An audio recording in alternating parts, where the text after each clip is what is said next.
Okay. Today's sermon is called Do You See the Giant? In Hoi Nye the working so Nye Ho Tao Hill.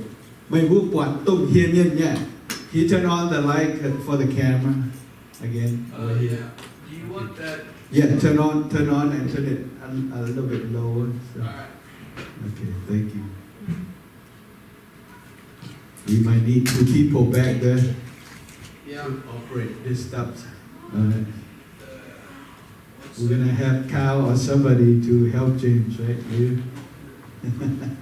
Today we're okay, but you can go sit up there and watch him and maybe later help him or something. Okay.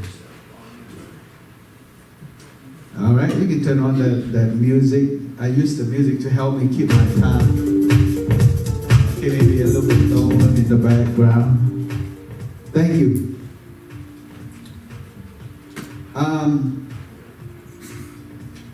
A number of people point out to me, realizing that the giants have been among us since we came in here.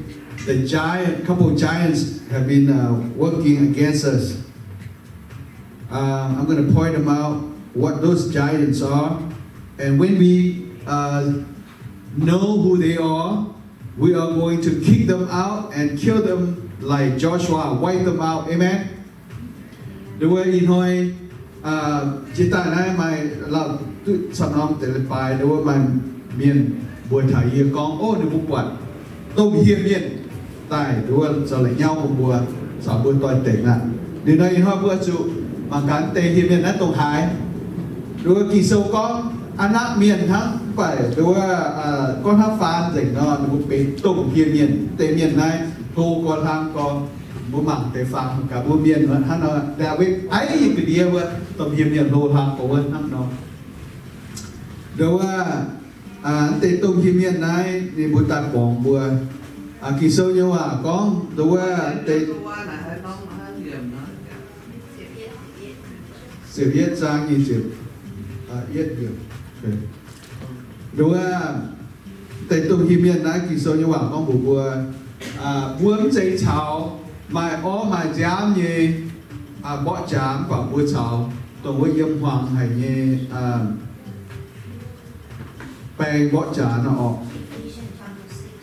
ok hắn nói bún chinh bùi hít tu con đâu để hiểm nhậnนั้นdễ đâu bùa miền và vịt quang linh quân như vịt quang amen.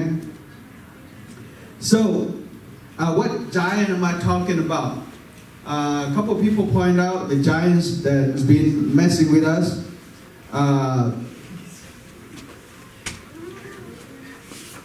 One of the giants that is messing with young people, including my own children and the nephews here, and not just our church, but particularly our church right now, anyways, is the giant of boredom. Okay, the giant of boredom. This giant makes people feel bored. Coming to church is so bored. Sitting at church is so bored, and we're gonna find out how to defeat them, and then we're going to follow God's instructions so we can be like Joshua and defeat them. Amen. There's another giant that someone pointed out. It's called the giant of scarcity. This giant is messing with the adults. There's another giant the Holy Spirit revealed to me. It's called the giant of critical spirits. This giant works with those who like to complain, and they allow these giants to use them to complain. So we're gonna find out what we can do to destroy them, so we don't have to allow this thing to hurt our church. Amen. Đối với hai chị con mà tự nhiên là vừa nụ xuất vừa hiểm bằng con tây tôm hiểm miền này ta còn vừa bài tây tao ấy tôm hiểm miền này bên đối với vừa miền bằng con sáng cho phun miền lùi miền hải sáng tại này cho lên bài giám cho TIN-HUNGH giang mèng với TIN-HUNGH là hãy giám mắt muối để mai tao tôm hiêm yên nè đâu cho bún đâu bùa giàu hế tao nói như tập bóng của tôm miền giàu hế đâu bây giờ chịu bằng mai chỉ nhàn cao lồng đâu bùa lồng để cũng sẽ hệ trợ tao bùa lồng dình ta liệu bún mai tại cha biển để bắt tao hiêm yên xin dạy xin linh quy bọt sẽ là ngốc tao hiêm yên này cho bùn miền gọi là ngốc quả hát tao quả miền cho cô hát tao ở bà có là đi cho tán trụ tao cho tán trụ tao có tán trụ lo hài hăng nọ tống tề hiêm yên này nó chịu băng mai mình bóng nó bùa cái bùa nhất chỉ con ta nhưng chỉ con ta bóng á để nó bùa chuyện tôi liền bùa chuyện tí nó bùa chuyện mình hát giải nhất quả nó bùa chuyện nó bùa chuyện mình hát Joshua nó chuyện nó bùa chuyện mình cho nó bị chinh này bùa gì chuyện mình amen. Hallelujah. So these giants are messing with all of us. Doesn't matter if we're young or old. The giant of boredom messing with young people. The giant of scarcity messing with the adults. The giants of critical spirit messing with all of us. Doesn't matter if we're young or old. So we have to recognize them for who they are, so that we can kick them out. We can destroy them. I'm going to use the sport as an analogy to help us understand it a little bit more, okay? How many people here watch football besides my own family? Anybody else watch football? Nobody, huh?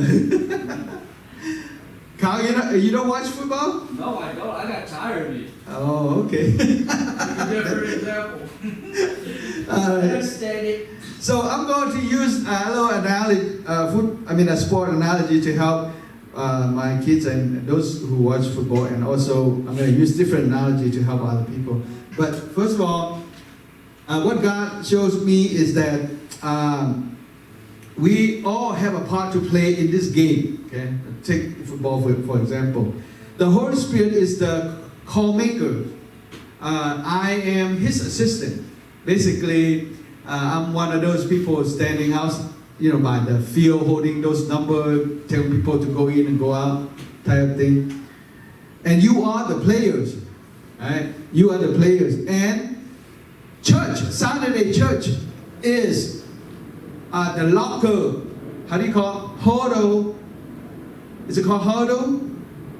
Where people come together to huddle? Yeah. Yeah, huddle moment, right? So church is a huddle moment.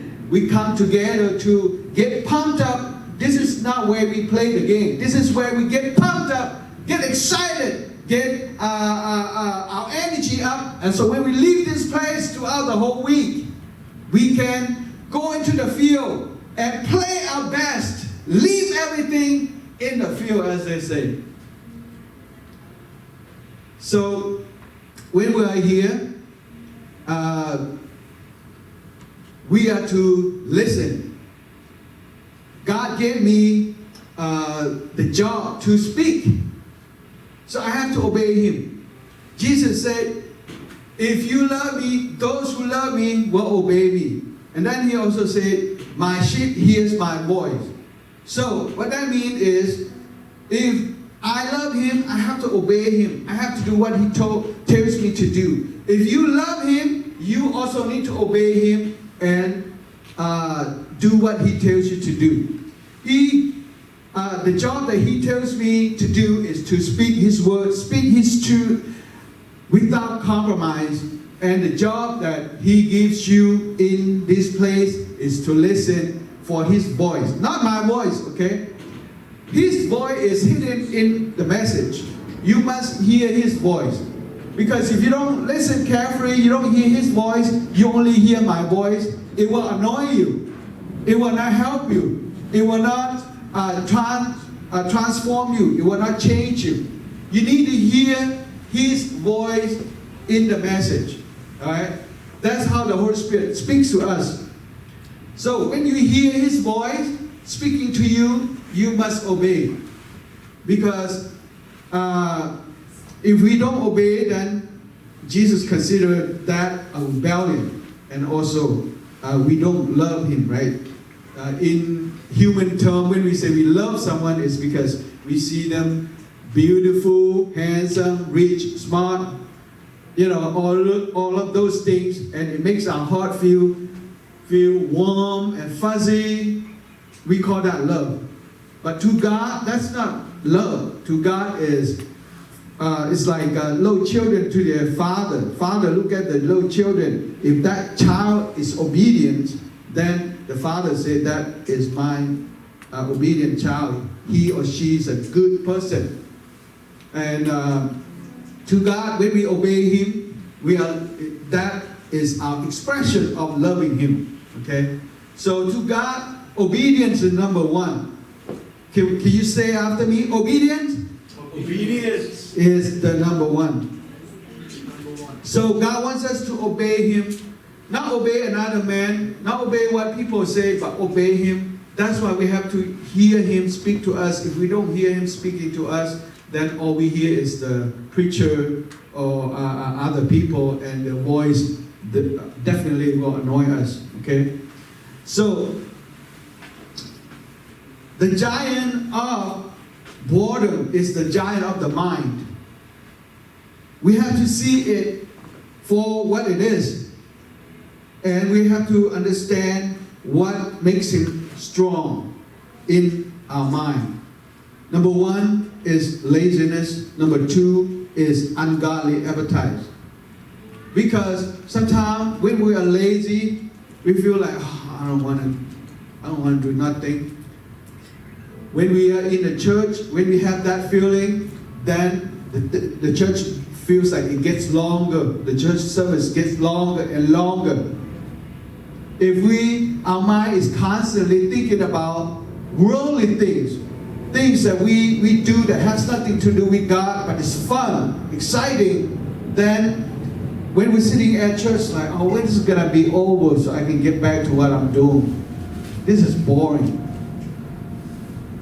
And so how do we kill it? What's the weapon that we need to use? The first weapon is found is not in the PowerPoint, but it's in the book of James, chapter 4, verse 7. It says, run to God and resist the devil, and he will flee. So number one weapon is we must run to God and resist the temptation that he puts into our head to think about. For example, we're sitting here, right? And our mind is going somewhere else, thinking about something else. We must, at that moment, say, no, I am here to seek God. I am here, whole person. My mind, my body, my emotion, everything, I am here for God. I'm not going to allow you to distract me. So when we do that, then, if we do that often enough, with passion, then it will go away. Amen? That is number one. How to kill this this giant. There's a story. I think most of you heard it before. I know for sure my children heard it before. King David, the second king of Israel. There was a time when the king and his army would go out into the war, the field, the war zone to battle, to fight in a war. Then there was one particular springtime when everybody go out to do battle. David got lazy. David didn't go. David stayed home. Instead of do what God tells him to do, he sits at home and he goes out to the balcony to watch another man's wife take shower. And from that, not only knowing that was wrong and repent, instead, you know what he did? He arranged to have that woman to become his wife and killed the woman's husband. Then there's another man named Judas Iscariot, one of the 12 disciples of Jesus Christ. When he got bored of what Jesus was doing, he went and betrayed Jesus. He sold Jesus for 30 pieces of silver. So, boredom is very, very serious thing.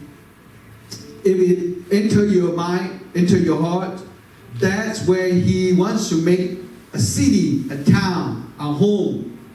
So when it enters your mind, first you got to run to God. You got to say, God, I need you right now. Help me to kick this giant out of my mind right now. And then you say, in Jesus' name, I am here. I am dedicated this time, this moment for God alone. My whole body, my mind, my soul, everything I am is for God. So get out of here. God is my king. And then the other thing is, the other weapon is, we have to get involved in the church activities. Whatever God put the church to do, whatever job God gives the church to do, we have to get involved. Not just physically involved, but mentally we have to get involved. Okay? Not just here in the church, but also after the church, our mind has to be constantly thinking about God and His activities in the church and outside. When we constantly keep our minds on those things, then the enemy does not have as much chance to come into our mind. And when he comes in, we recognize right away and we say, in Jesus' name, get out! Amen?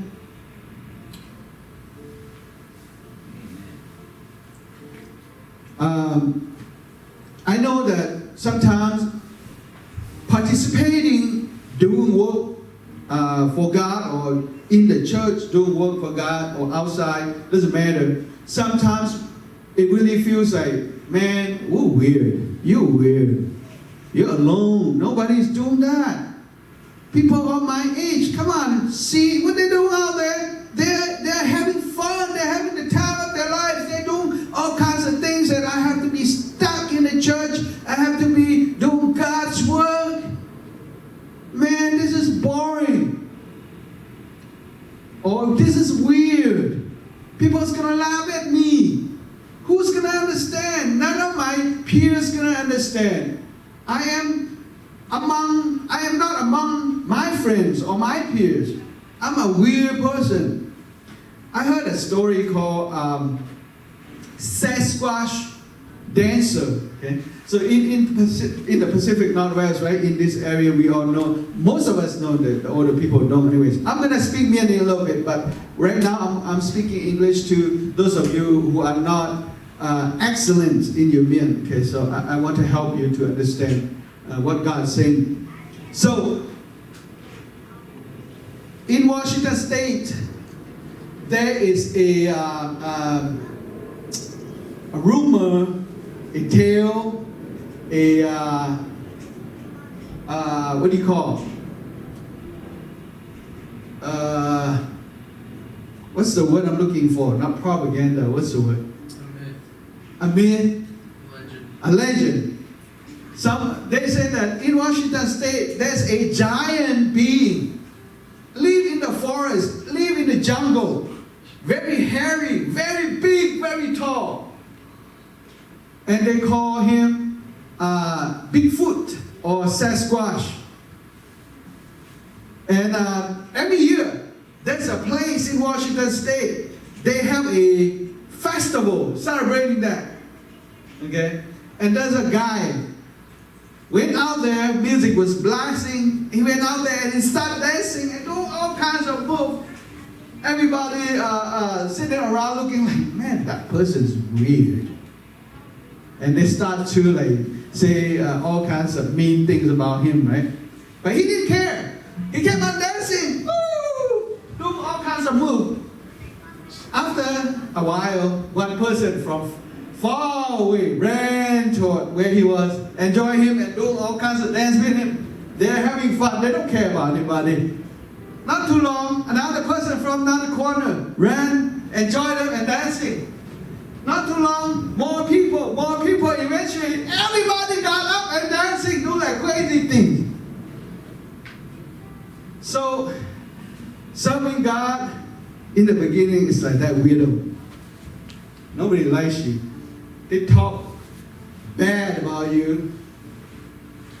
They look at you weird. But if you ignore all of them, keep your eyes on Jesus alone, do your thing, dance your music to Jesus, worship Him with a joyful heart, do whatever you can to improve your service to Him. Do whatever you can to help someone else to know Him. Wherever you go, learn to practice to smile a lot. That's one thing I need to learn. My family, we have a face that look like we're mad all the time. And we will go, are you happy? Oh, we're happy. Forgot that. Oh yeah, I got to put my smile up, right? Pastor Lau always share a story that he said he went to a church where people were singing a song called Joy to the Lord. The joy of the Lord is my strength, right? When people sing that song, they go, the joy of the Lord is my strength. So these people that sing that song while he was standing there, they go, joy of the Lord is my strength. Joy. He's like, huh? Is that joy? That don't look like joy to me. So we have to tell ourselves constantly, put on smile. When we come to church, when we're at home, wake up first thing in the morning, put a smile on our face and greet our family member. Good morning. When we come back from home, say good morning. How are you? How was your day? I'm still learning. Okay? This doesn't mean I'm perfect. I am doing it, but not perfect. I'm still improving. I hope this year will be better than last year, and next year will be better than this year. I encourage you to do the same too. Improve how you can make other people feel better, especially your family at home. Greet them, say good thing about them. This will help other people to experience God's love through us, amen. I hear my music is coming on, that's telling me that I need to hurry up. I only have a few, maybe 10 more minutes. So, some young people say, I have to go to church because I am being forced. I don't have a choice. But God gives us choices, two choices. Jesus said, I give you heaven or hell. I give you the kingdom of God or the kingdom of Satan.